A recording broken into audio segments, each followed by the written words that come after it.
Welcome to the channel, Retired Don't Give Up 2.0. This video first aired on my other channel, but as you know, with my Google account being hacked, I lost access to that channel. People can still view the content, but I can no longer benefit from the views. So I've decided to remaster and upload some of my previous videos on my new channel to create exposure. Now, if you're a long-standing subscriber of my old channel and you have seen this video, well, I ask that, to help the channel, please hit the like button and of course subscribe to the new channel. And it would be tremendous if you left a comment too, because I will reply.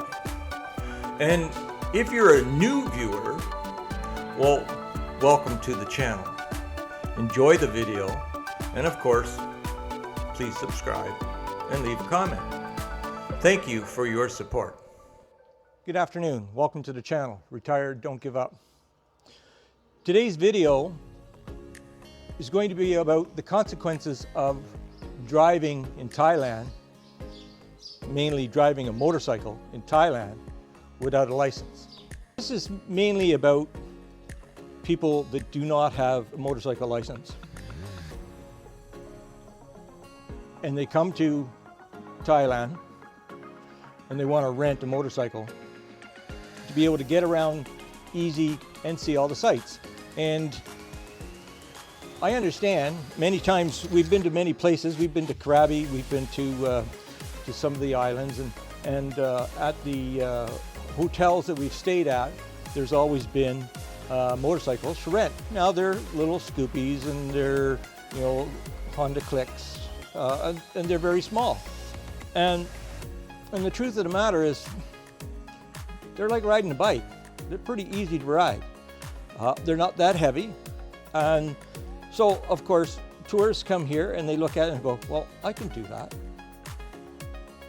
And for the most part, you get out on the road, take your time, you learn a little bit, and you're motor along pretty good.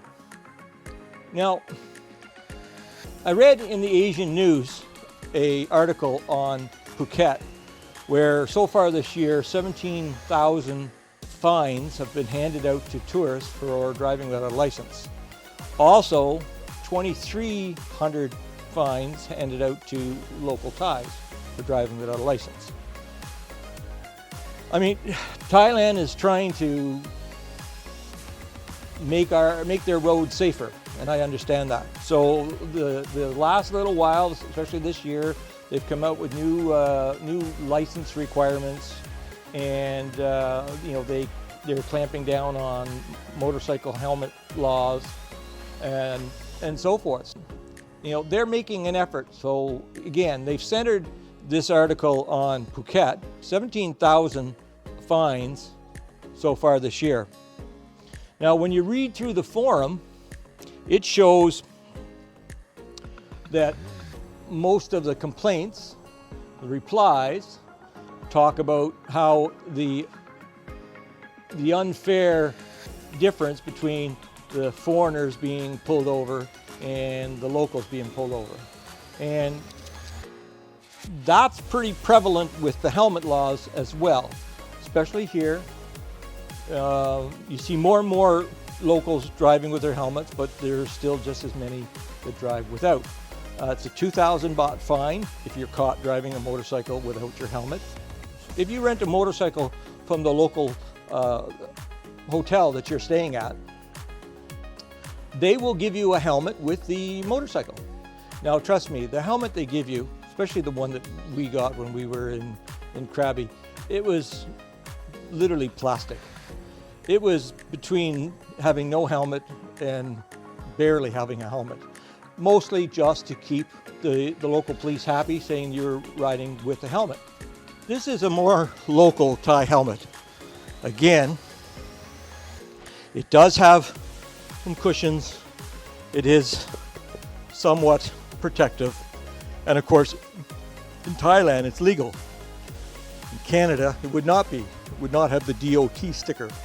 If I'm riding any distance, this is a helmet that I wear.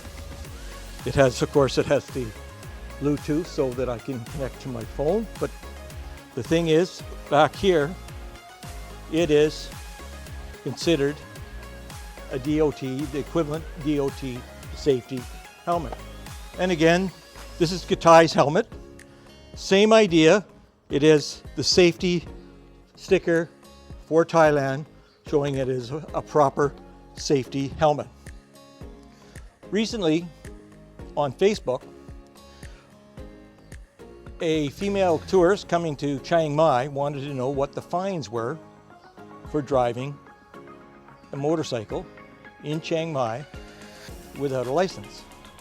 And there were a lot of replies, many of them of the same opinion that I have, that I will come to a conclusion at the end of this video.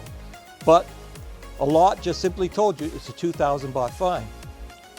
And the thing is, again, I'm not trying to point out discrepancies between the police and so forth, but they will fine you on the spot. You will pay the 2,000 baht fine, and well, off you go. And if you go around the corner and you come back, they pull you over again, they'll fine you another 2,000 baht. Now, apparently, because they're clamping down on this, they're starting to actually go to the rental places and issue fines to them as well. So again, that's slowly changing. Now, another post was someone asked, where are the checkpoints in the city, so that he could avoid the checkpoints.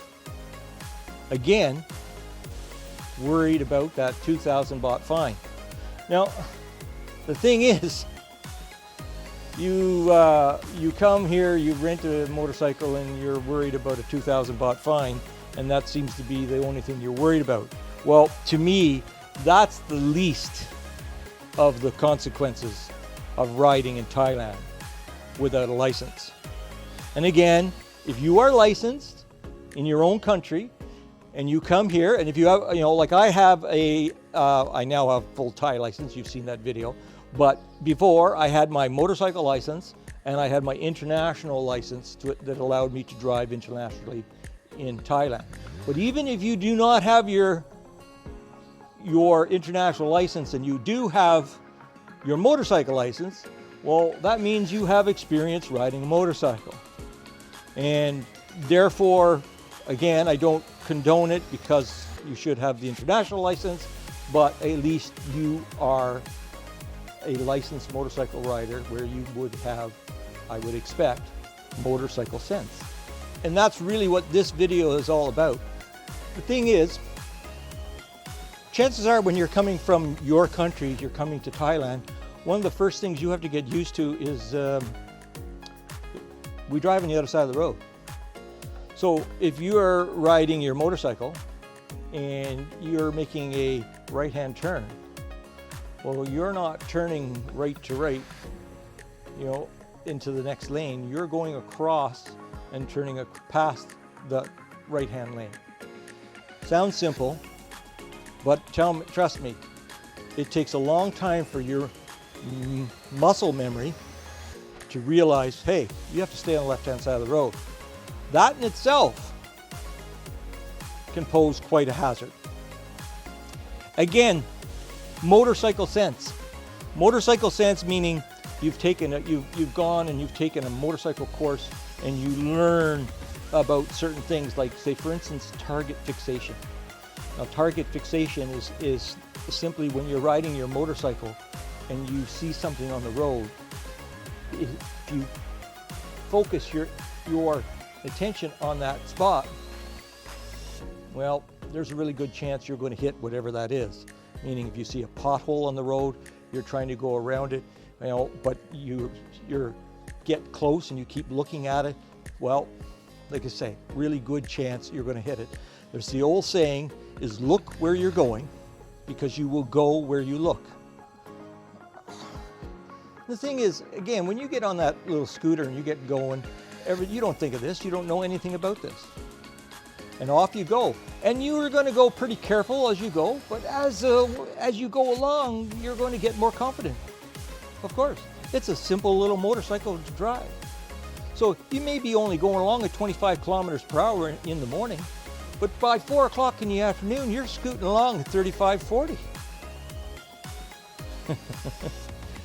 And here's the thing, target fixation, muscle memory. What we have is these are scooters.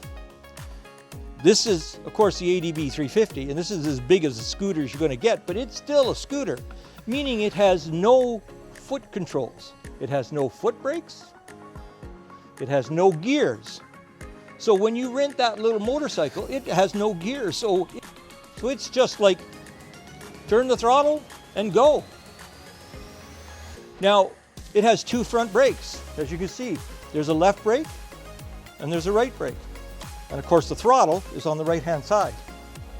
And the thing is, the back brake, this on the left-hand side controls the back brake fully.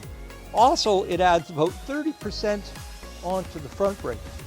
For the most part, if you're just driving carefully, you can probably stop no problem with the left brake. But if you're going faster and you need to stop quicker, of course you use your front brake. I use my front brake all the time. Absolutely, every time I'm coming down the highway and I have to come to a quick stop, I'm onto my front brake. It compresses the front shocks and it puts more weight on the front tires and it stops the motorcycle quickly. That's motorcycle sense. But when I'm coming to a curve, or in this case, say I'm coming to a turn, I'm turning onto my road here. I may be onto that front brake as I'm slowing down, but the moment I make that left-hand turn, my hand on the right brake, the front brake is off. I still have the brake on the left as I make the turn, but why? Well, here's the thing. If you are moving along, and if you were to get in a situation where somebody cuts you off, and we're going to get to that shortly, or a dog, soy dog runs out in front of you, and you have to do a panic stop. That's where muscle memory comes in. You're going to grab your left brake, and you know what? You can grab that no problem. But if you grab the front brake, that's when you're going to get into trouble. You don't grab, you squeeze. And you can squeeze, as you can squeeze harder, but you start with the squeeze. Again, motorcycle sense. You grab, you can very easily lock up that front wheel. And if that front wheel locks up, then you're about to lose control. Or if you happen to be driving where your handlebars are not perfectly straight, where they're turned just a little bit, and you grab that front brake, well, what happens is the motorcycle's still moving, but that front brake is now braking, and you will now go in the opposite of the turn, and down you will go. As I was pointing out, the helmets. The other thing I want to point out is when we go on long trips, we wear gear. This is my jacket. It has pads, elbow pads, shoulder pads, back pads, okay? And one nice thing about it is it's fairly thin and the air will go through it when you're moving. But when you're in the city, well, you're not moving that fast. You're going to find it rather warm. Here are my pants. Knee pads, pads in the butt. Some even have pads on the thighs. But here's the thing about this, besides the pads, it's what happens when you go down and you don't have this? Because the thing is, we wear this, and it does protect us, but you're just renting. You're not about to go out and spend 15,000 baht on a set of gear to make you safe on the road, especially when you're concerned about 2,000 baht for the fine. So you're not going to do that. And of course, you're a tourist, so you've come here and you're wearing tourist clothes. You're in shorts and a t-shirt, short sleeves, and off you go. And here's the thing. If you think driving without a license is the big thing, no, you go down, this is what happens. Road rash will take your skin completely off, as you can see here. This gentleman, who is an actual foreigner, has his license and so forth, he was just heading home and a soy dog ran out in front of him and he couldn't get around him. It was that fast. He hit the dog, down he went, and this was the results. That's how quick things can happen. Another thing is that, of course, along with having your vacation garb, chances are you don't have safety footwear. Chances are you're wearing sandals. Well, you have an accident in sandals, you might get lucky, you might not, or you might end up like this guy, had to have 2 of his toes amputated. Again, you run the gauntlet when you don't have motorcycle sense. But here's one more thing that you might not realize, especially if you have the unfortunate event of having an accident. Well, you're a tourist and you've come here, and very likely you have accident insurance or travel insurance from your home country. But you may find in the fine print that riding a motorcycle without a license isn't covered under your insurance. And you could find yourself on the hook for the full price of whatever the cost of a hospital stay could be. And of course, if you have the accident in the beginning of your trip, well, you're just ruining your trip. But if you have the accident at the end of your trip, well, you just might miss your flight home. So there we have it. My opinion, and again, it's only my opinion. You do what you want to do. Many people will, and a lot of people will get away with it. But my opinion is don't. Don't rent the motorcycle. Take a tuk-tuk. Take a taxi. Tuk-tuks are fantastic, especially in Chiang Mai, especially in Bangkok. They'll take you anywhere you want to go. Yes, it'll cost you a few dollars, but you know, if there's 2 of you, you split the price, whatever. But chances are you're going to get to where you want to go with less chance of end up having a hospital stay.